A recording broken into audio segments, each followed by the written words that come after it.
नमस्कार, देवभूमि समाचार में आपका स्वागत है। आपके साथ मैं रीना झा बालियान। खबरों का रुख करेंगे, लेकिन उससे पहले एक नजर डालते हैं इस वक्त की हेडलाइंस पर।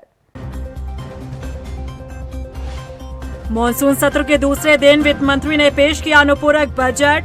5013 करोड़ रुपए का अनुपूरक बजट पेश। जन कल्याणकारी योजना और विभागों के लिए बजट का प्रावधान। उत्तराखंड में विधायकों के वेतन भत्ते में होगी बढ़ोतरी। मॉनसून सत्र में लाया गया विधेयक। उपचार में गोल्डन कार्ड की भी मिलेगी सुविधा।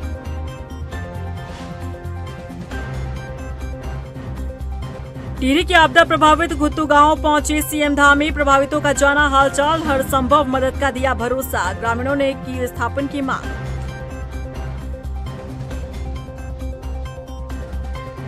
देहरादून में ईडी दफ्तर का घेराव करने के लिए सड़कों पर उतरे उत्तराखंड कांग्रेसी। जमकर हुई नारेबाजी। सरकार पर ईडी और सीबीआई के दुरुपयोग का आरोप।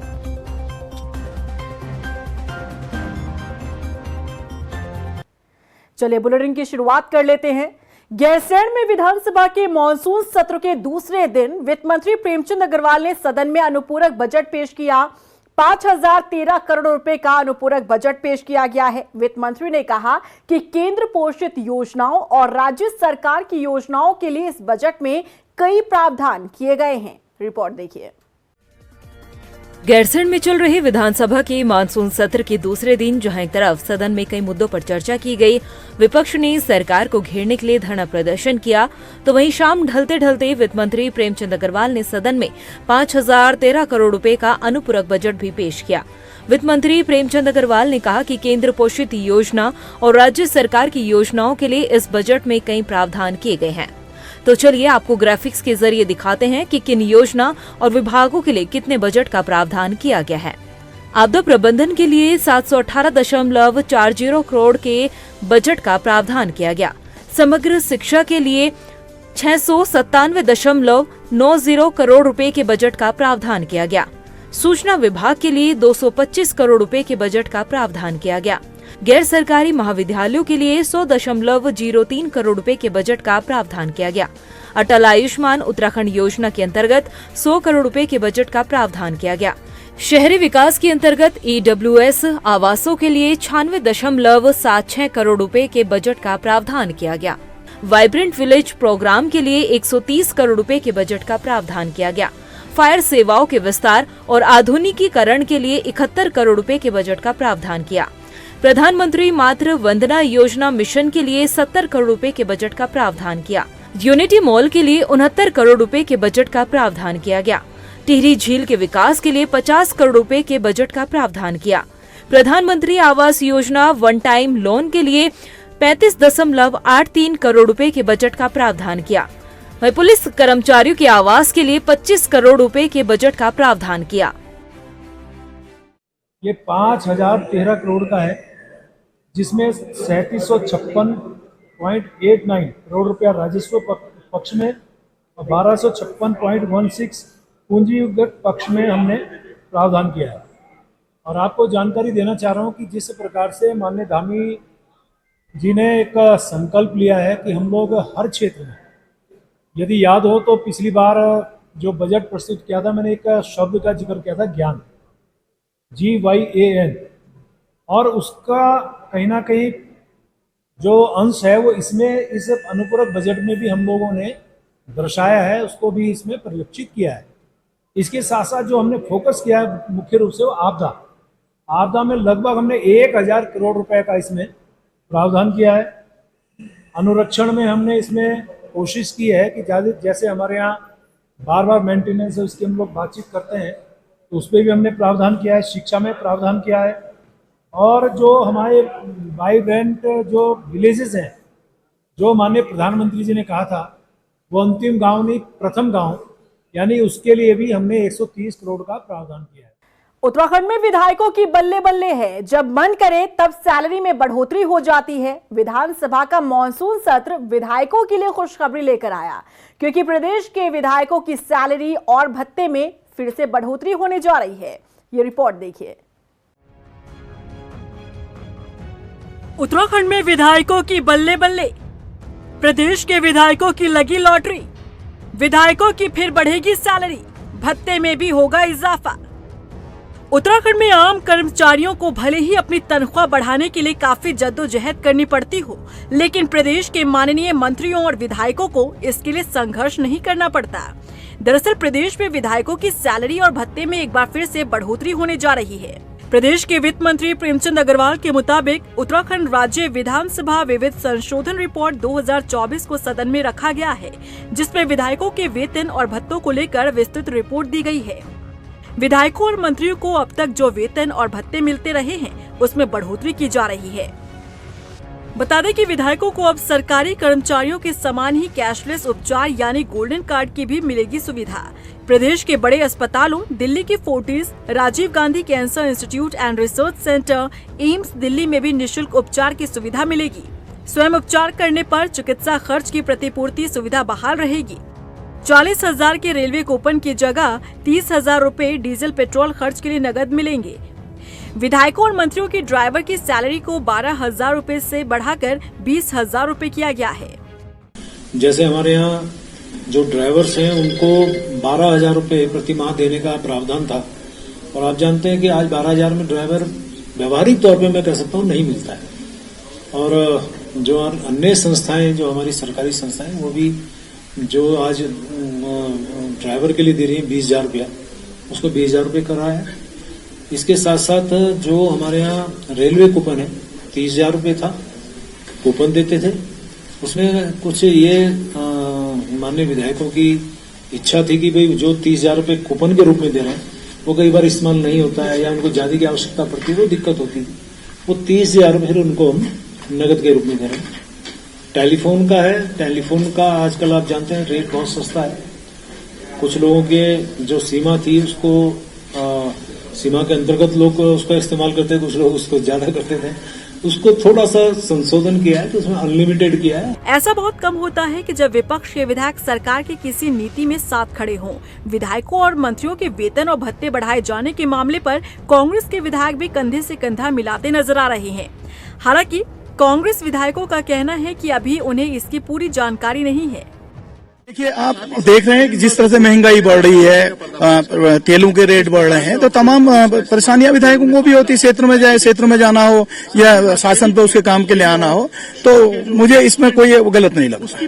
वेतन में तो शायद केवल 20,000 रुपए का बढ़ोतरी की गई है, तो बहुत नॉमिनल सी बात है।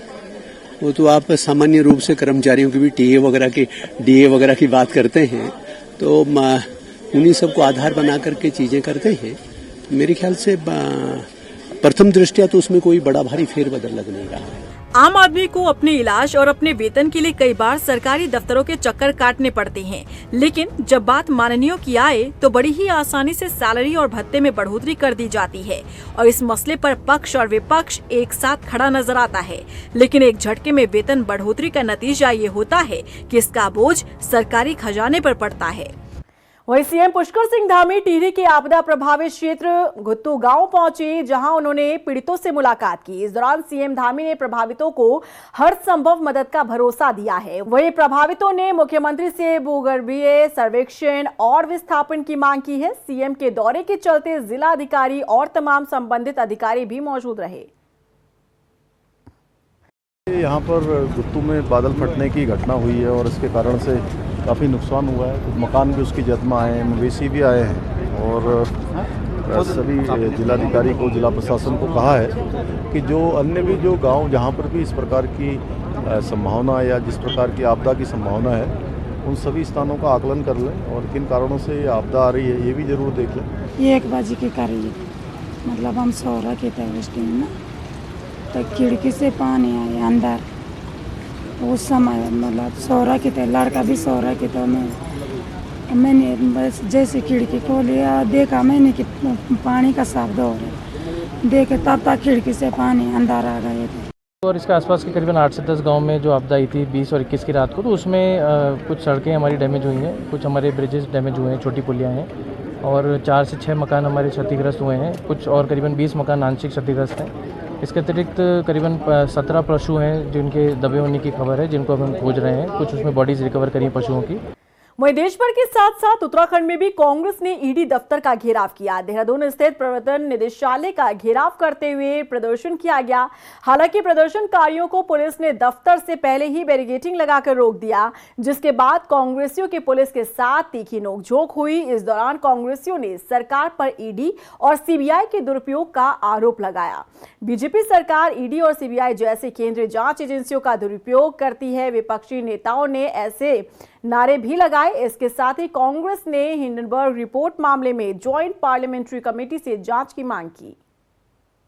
देखिए, आक्रोश को आप देख रहे हैं किस कदर आक्रोश है। जिस तरीके से बीजेपी सरकारी संस्थाओं का दुरुपयोग कर रही है, ईडी सीबीआई का इस्तेमाल राजनीतिक टूल के रूप में कर रही है। जो भाजपा में चले जाए उनकी ईडी सीबीआई की जांचें कहाँ गई पता नहीं। येदियुरप्पा, नारायण राणे जैसे कई लोग हैं, वहीं राहुल गांधी जैसे लोग जो ईमानदार हैं और सरकार के खिलाफ लगातार मुखर हैं, उनके खिलाफ ईडी और सीबीआई की जांचें बैठाई जा रही हैं। उनको डराने की कोशिश हो रही है। देखिए, जब से भाजपा की सरकार सत्ता में आई है, उसने सारी जो एजेंसियां हैं उनको दुरुपयोग करना शुरू कर दिया है और कुछ लोगों को फ़ायदा पहुंचाने के लिए वो जो हमारे संस्थान हैं उनका दुरुपयोग करके जिस तरीके से कांग्रेस के नेताओं के यहाँ लगातार छापेमारी करी। और आज जो हिंडनबर्ग की रिपोर्ट आई है जिसमें कि उन्होंने दिखाया कि अडानी अंबानी को फ़ायदा पहुंचाने के लिए सेबी ने पूरी रिपोर्ट मैनेज करी है, उसके लिए पूरे देश में कांग्रेस से धरना प्रदर्शन कर रही है। वहीं कांग्रेस के प्रदर्शन पर बीजेपी ने प्रतिक्रिया दी है। बीजेपी प्रदेश प्रवक्ता नवीन ठाकुर का कहना है कि कांग्रेस हमेशा से ही दोहरी मानसिकता अपनाती है। जब ईडी उनके भ्रष्टाचार के खिलाफ जांच करती है तो कांग्रेस के लोग इसका विरोध करने लगते हैं। वहीं जब दूसरे मुद्दों को लेकर कांग्रेस के लोगों को सीबीआई और ईडी की जांच चाहिए होती है, तब कांग्रेस का नजरिया अलग होता है। देखिए, कांग्रेस की दोहरी मानसिकता है। जब इनके खिलाफ, इनके भ्रष्टाचार के खिलाफ ईडी जांच करती है तो इनको दिक्कत होती है, और वैसे इनको सीबीआई जांच चाहिए। जिन मुद्दों पे जांच की जरूरत नहीं है, ये सीबीआई और ईडी की जांच करते हैं। तो ये कांग्रेस का दोगलापन है और जनता सब जानती है। और अब जनता इनके बहकावे में नहीं आएगी। बिल्कुल, आप 2014 के रिजल्ट में देख चुके हैं, उत्तराखंड में कांग्रेस का कोई अस्तित्व नहीं बचा है। चाहे 14 हो, चाहे 19 हो, चाहे 24 हो, 5-0 के स्कोर पे जो है कांग्रेस 0 पे रही है और हमेशा 0 पे ही रही। उत्तराखंड के मंत्रियों की मनमानी लगातार जारी है। कभी अपने कार्यों की रिपोर्ट को लेकर ये चर्चा में रहते हैं, तो कभी अपने पद की बदौलत अपनों की सेटिंग गेटिंग को लेकर सुर्खियों में रहते हैं। ताजा मामला सतपाल महाराज और उनके बेटे से जुड़ा सामने आया है, जिस पर सवाल खड़े किए जा रहे हैं। आखिर क्या है पूरा मामला, देखिए इस रिपोर्ट में। टिहरी झील में क्रूज चलाने का टेंडर, मंत्री सतपाल महाराज के बेटे ने किया आवेदन। अपनों को फायदा पहुंचाने का लगा आरोप, स्थानीय लोगों की अनदेखी पर उठे सवाल। उत्तराखंड में इन दिनों मंत्रियों की मनमानी को लेकर लगातार सवाल खड़े हो रहे हैं। अब ताजा मामला सामने आया है मंत्री सतपाल महाराज और उनके बेटे से जुड़ा हुआ। दरअसल टिहरी झील में क्रूज चलाने की टेंडर प्रक्रिया में मंत्री के बेटे का नाम आने से स्थानीय लोगों ने इसका विरोध शुरू कर दिया है। बता दें कि टिहरी झील में हाउस बोट चलाने के आवेदन मांगे गए थे, जिसमें 2 हाउस बोट की अनुमति है और उसके अगेंस्ट 6 आवेदन टाडा को मिले हैं, जिसकी प्रेजेंटेशन 28 अगस्त को जिलाधिकारी ने अपने कार्यालय में रखी है।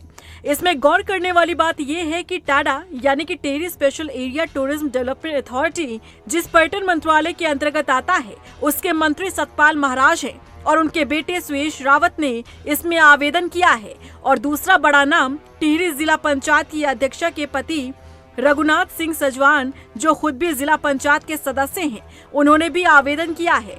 इन दोनों नामों के आने के बाद अन्य आवेदक जो टेक्निकल तौर पर तो पास हो गए, लेकिन जब जिलाधिकारी कार्यालय में 28 अगस्त को इन सभी की प्रेजेंटेशन होगी, उसमें सतपाल महाराज के बेटे और जिला पंचायत अध्यक्ष के पति को साक्षात्कार लेने वाली समिति कैसे फेल करेगी, क्योंकि इस चयन समिति में जिला पंचायत के अपर मुख्य अधिकारी भी सदस्य होते हैं। ऐसे में वहां के स्थानीय लोग जो सालों से इस कार्य को कर रहे हैं, उनको इस कार्य से मिलने वाले रोजगार का डर सता रहा है। इस मामले को लेकर टिहरी से बीजेपी विधायक किशोर उपाध्याय का क्या कहना है, सुनिए। देखिए, भारत के संविधान में कोई भी हो, जब कहीं पर कोई चीज निकली है, टेंडर निकला है, तो कोई भी उसमें जो है प्रतिभाग कर सकता है। अब उन्होंने किस परिस्थितियों में किस भावना से किया है, इसका जवाब तो संबंधित व्यक्ति ही दे सकता है। लेकिन मेरा मानना ये है कि उसमें प्राथमिकता जो हमारे जिन्होंने सब कुछ खोया, टेरी ने सब कुछ खोया, मिला उसको कुछ नहीं। सबसे बड़ी बात यह है, जो हमारे विस्थापित हैं और विस्थापितों से ज़्यादा जो प्रभावित हैं, तो मेरा कहना यह है कि उनको प्राथमिकता दी जानी चाहिए। मेरे ख्याल से वो ज़्यादा अच्छा रहेगा और मैं इस पर विचार करूँगा। जानकारी के मुताबिक इस मामले को लेकर बाकी के आवेदकों ने पारदर्शिता का हवाला देते हुए जिलाधिकारी और मुख्यमंत्री धामी को शिकायती पत्र लिखा है। ऐसे में देखना होगा कि इस मामले में क्या कदम उठाए जाते हैं। उत्तराखंड सूचना आयोग के आयुक्त विवेक शर्मा ने बताया कि 30 अगस्त को सूचना अधिकार अधिनियम के तहत उत्कृष्ट कार्य करने वाले अधिकारियों को सम्मानित किया जाएगा। इसके साथ ही उन्होंने बताया कि लोक सूचना अधिकारियों के लिए 15-15 दिन की कार्यशाला आयोजित की जाएगी। सबसे पहले शिक्षा विभाग के साथ कार्यशाला होगी और हर महीने 2 विभाग के साथ इस तरह की कार्यशाला का आयोजन किया जाएगा। कि राज्य में सूचना का अधिकार अधिनियम के प्रभावी क्रियान्वयन के लिए लोक सूचना अधिकारी एवं प्रथम अपीलीय अधिकारियों को प्रोत्साहित करने के उद्देश्य से राज्य सूचना आयोग आरटीआई दिवस के मौके पर अनुरोध पत्रों का बेहतर निष्पादन करने के लिए 5 लोक सूचना अधिकारियों तथा प्रथम अपील का प्रभावी निस्तारण करने के लिए 3 अपीलीय अधिकारियों को पुरस्कृत करेगा। अभी 12 अक्टूबर को हमारे यहाँ पर प्रत्येक वर्ष मनाया जाता है जो आरटीआई दिवस है, तो उसी के आसपास एक हम वार्षिक एक आयोजन करते हैं। तो उसी उपलक्ष्य में जो अच्छा कार्य कर रहे हैं, जो पीआईओज हैं लोक सूचना अधिकारी, और जो अपीलीय अधिकारी जो अच्छा कार्य कर रहे हैं, तो उनमें से उनको पुरस्कृत किया जाएगा। रुड़की के मंगलौर में बीजेपी ने सदस्यता अभियान की शुरुआत की है। इस मौके पर अल्पसंख्यक मोर्चा के प्रदेश अध्यक्ष ने जनसभा को संबोधित करते हुए कहा कि ज्यादा से ज्यादा मुस्लिम समुदाय के लोगों को पार्टी से जुड़ने का उन्होंने आह्वान किया। वहीं इंतजार हुसैन ने बीजेपी को अल्पसंख्यकों की हितैषी बताया। 2024 में जो उपचुनाव हुआ है उसमें बड़ी संख्या में अल्पसंख्यक समाज ने भारतीय जनता पार्टी के पक्ष में मतदान किया है। आने वाले समय में 2027 का चुनाव है, उसकी तैयारी को लेकर के अल्पसंख्यक समाज ने जो हमारे साथ भारतीय जनता पार्टी की सदस्यता ली और भारतीय जनता पार्टी के साथ खड़े रहे, उनका हमने धन्यवाद प्रकट किया है और उनसे निवेदन किया है कि आने वाले चुनाव में इसी प्रकार से आप उसी ऊर्जा के साथ 2027 में चुनावों में भारतीय जनता पार्टी को जिताना है।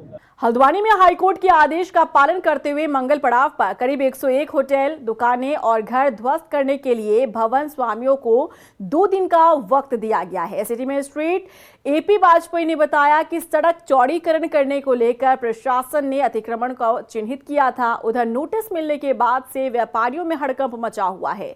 व्यापारी प्रशासन के फैसले का विरोध कर रहे हैं। प्रशासन लंबे समय से व्यापारियों को पीड़न कर रहा है, जो कि हम कतई बर्दाश्त नहीं करेंगे।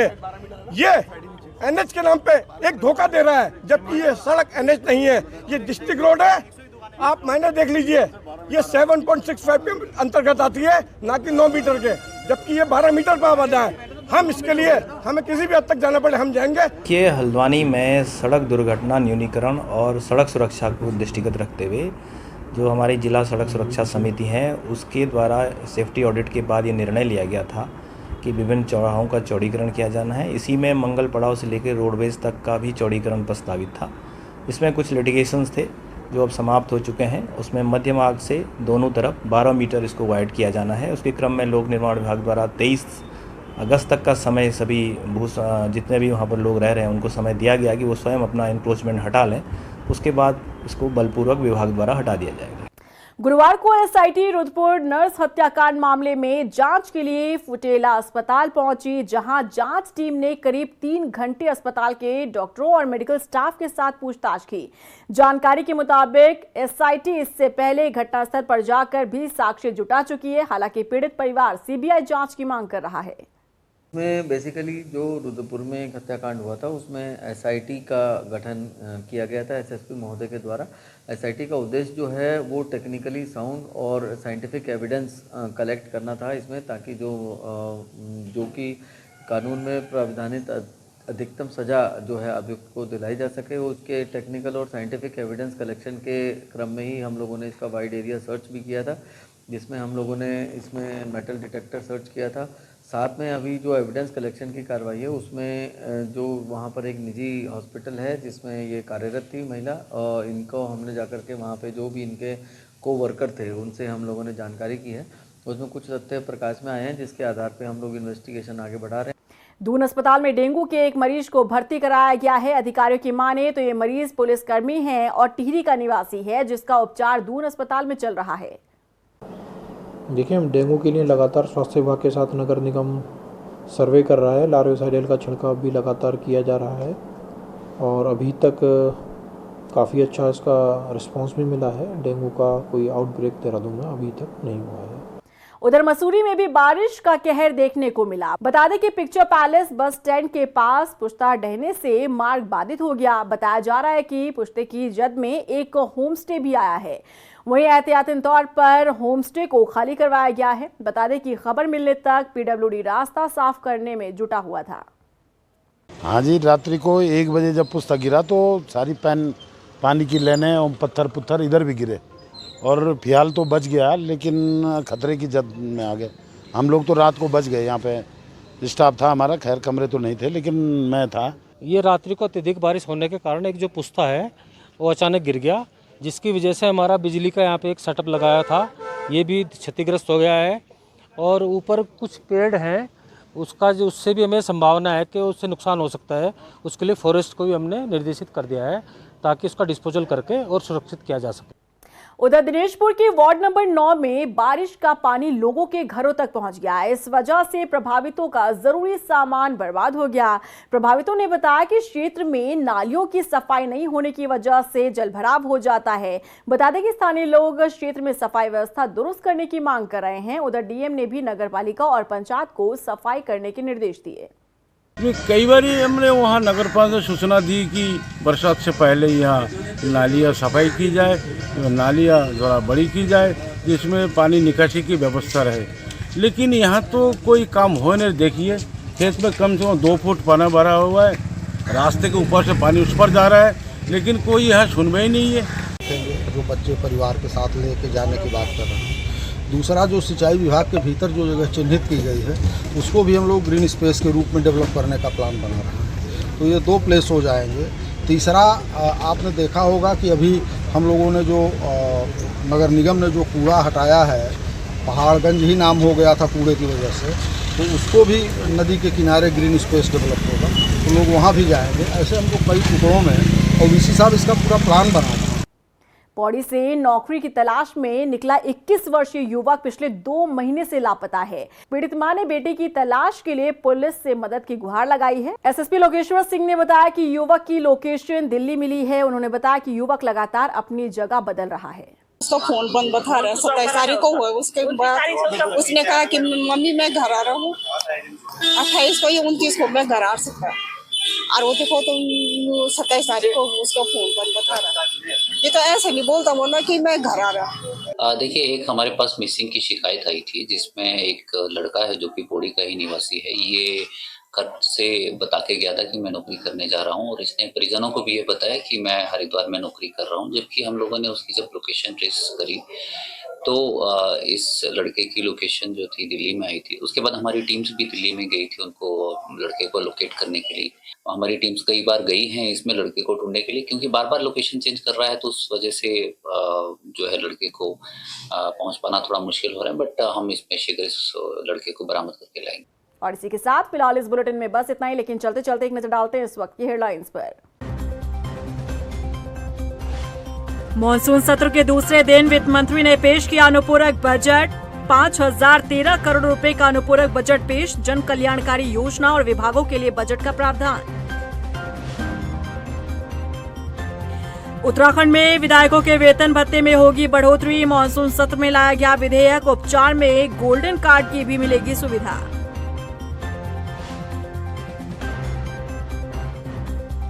टिहरी के आपदा प्रभावित घुत्तू गांव पहुंचे सीएम धामी। प्रभावितों का जाना हालचाल, हर संभव मदद का दिया भरोसा। ग्रामीणों ने की विस्थापन की मांग।